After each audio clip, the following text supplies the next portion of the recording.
A one and a two and a chick-a-boom a chick.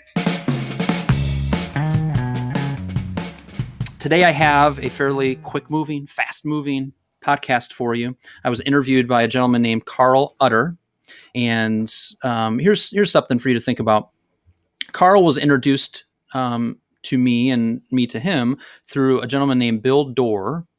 And Bill is somebody that just loves connecting people. Bill delivers value to his network, to his strategic partners, to people he knows by connecting people that he believes will be valuable to each other. And boy, when I get connected to somebody from Bill Dorr, it is usually a relationship that takes hold and that I end up spending and just enjoying and truly getting value from. So Carl is one of those gentlemen, and the lesson for you there is value in connecting people that you know that you think should know each other. This could be personally, this could also be on the business side.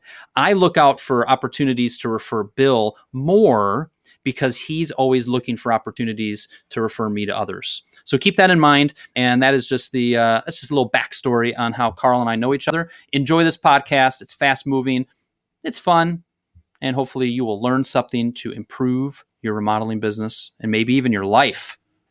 All right, you're in for a treat today. If you are a residential remodeler with a focus on kitchen and bath remodels, then today's show with Kyle Hunt is the perfect place for you.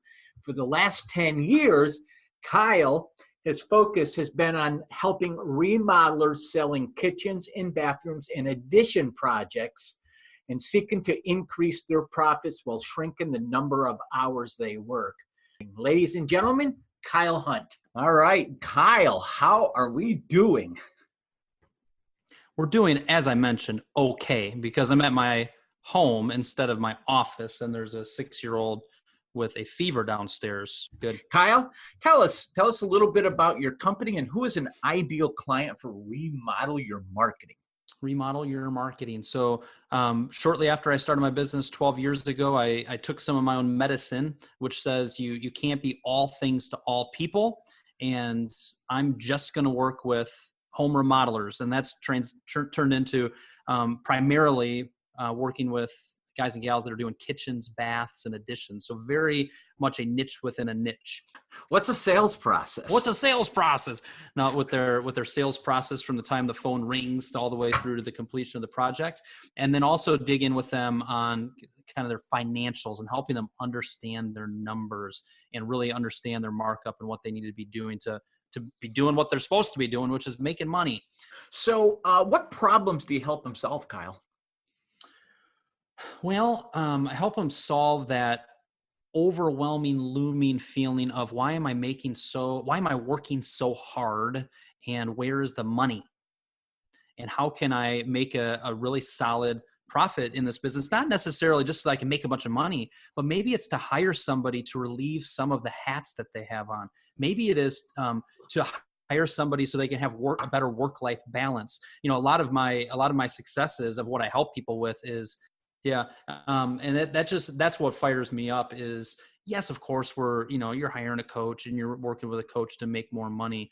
But so much more than that. And the real success factor is being successful outside of work and feeling like you have a business that you're running instead of it running you. Yep. So what would be going on in someone's business, Kyle, that if they were to be experiencing these issues, they should be picking up the phone, or I guess, sending you a message today? I guess we don't pick up the phone anymore, but however people reach out to you, what would be going on though that they should be reaching out to you? Yeah, maybe they're Snapchatting me. Is that what the kids are doing these days? I think. Yeah, or LinkedIn messaging or whatever. Primarily what's happening is they don't have a coherent marketing plan. They're throwing stuff against the wall and seeing what sticks. They've tried things and it's not working. So on the marketing side, they know that they need to be doing, especially for folks that are trying to grow their business, they know they need to be doing a better job of staying in touch with their previous clients and have some things that are working on the marketing front. On the sales process side, they're chasing every lead that comes in and they're sick of it. they're hearing buzz about how, wait a minute, I could charge for my design and project development, and I could, kind of clean up my sales process so that I'm not chasing and wasting time on every single opportunity that comes in the door. And I can really have a sales process that I can feel in control of. And then on the financial side, the things that they're experiencing, the problems they're experiencing is they have no idea how to read their profit and loss statement. They have no idea if this job was as profitable as it should be. They don't know if their markup is too little, too much. And they're really frustrated by that. Yeah, I see that. I see that a lot. What common mistakes? So I'm feeling a little bit of pressure with this whole 10 minutes and 7-8 questions. Are we on pace? Are we doing good? I have no idea, but you're interesting and I like listening to you. So we're going to keep going. All right. All right. So, what are common mistakes you see contractors making, Kyle, when they try to do this alone? You know, a lot of contractors are what I call rugged individuals. You know, we got that rugged individualism, you know. We work hard, you know, we grunt, you know, we get things done, right? You know, that's what we do, you know, as a contractor. Mistakes get made. What are typical mistakes you see getting made? I got distracted there. I was trying to think of, I would agree. I'm, rugged individuals and all that entrepreneurial thing. I was trying to remember the last time I grunted while I was working. It's been a while. I don't know if maybe it has happened. So I'm an old Tim the Toolman Taylor fan, right? Yeah. There you go. I don't know if he actually graduated from Western Michigan University. That's where I did graduate from, but he does have an honorary degree from the Western Michigan University. To the biggest mistake that comes to my mind is there's, you can say focus and use it as an acronym, follow one course until success. What I see so often is there's so many different hats that a remodeler is wearing. It's a hard business. It's a very hard business. Yep. And they know they need to be doing some marketing. They know they need to do sales. They know they need to do this. And they dabble with these things. They have 10 different things they're working on. They're pushing all 10 of those things 10% of the way done, as opposed to picking one thing and saying, okay, during the month of November, what I'm going to focus on is I'm going to improve the initial phone call I have with a new remodeling prospect. I'm going to be excellent at it. I'm actually going to do training on it. I'm going to practice it. I'm going to create a project discovery sheet, so I'm not pulling out a blank sheet of paper. So that whole thought of they're not focusing on things to the point that they're actually implementing them. And the mistake that I see is on that finite time of 10%, we're trying to do 10 different things versus realizing if I just focused on one thing per week, per month, and actually implemented it, man, would I make so much more progress. Makes sense. That's the biggest mistake is we're not focusing enough. So that leads me to my next question, which is, if there were one thing they could do, a free action they could take and just do on their own to overcome these issues, what would you recommend that be? I think you just said it too. Yeah, pretty much, but I'll put a little bit of color or put a little spin on it. Pick one goal and make it a SMART goal. Specific, we've heard it, right? Specific, measurable, attainable, realistic, time-bound. Pick one goal you already have the list. You're not coming to listen to this stuff so you can get 10 more ideas. You've got things on your to-do list and things you want to work on the business from. Pick one of those things, make a SMART goal out of it. By November 15th, 2019, I will accomplish this. Maybe on the marketing side, it might be getting Google reviews. Man, I've got 2 Google reviews. One of them's crappy, and I need to get 6 new Google reviews by November 15th, 2019. How are those New York Football Giants? We all right with Eli getting benched? We don't play football in New York. Okay. I don't know. Are you all right with Eli? Is Eli Manning a Hall of Famer? Yes or no? One word. One word. Yes. Yelp. I see I have a lot of contractors on the West Coast, and I see Yelp coming east more and more. I mean, it's here, but I mean, really starting to become a big player in reviews and things like that. Are you? Is that something you're encouraging? Here's my punchline: get 30 Google reviews, and then let's talk about that. Okay. Because to have 5 Google reviews and then to go get 10 on Yelp is not nearly as valuable. If you gave me 100 reviews and I have for one of my clients and I can distribute it through the web, 80 of those 100 are going on Google. And then, maybe Yelp, depending on where you're at. In the remodeling world, Houzz is going to get some of those, and then they're going to be scattered. But you talk about the 800-pound gorilla. Isn't that what this thing's called?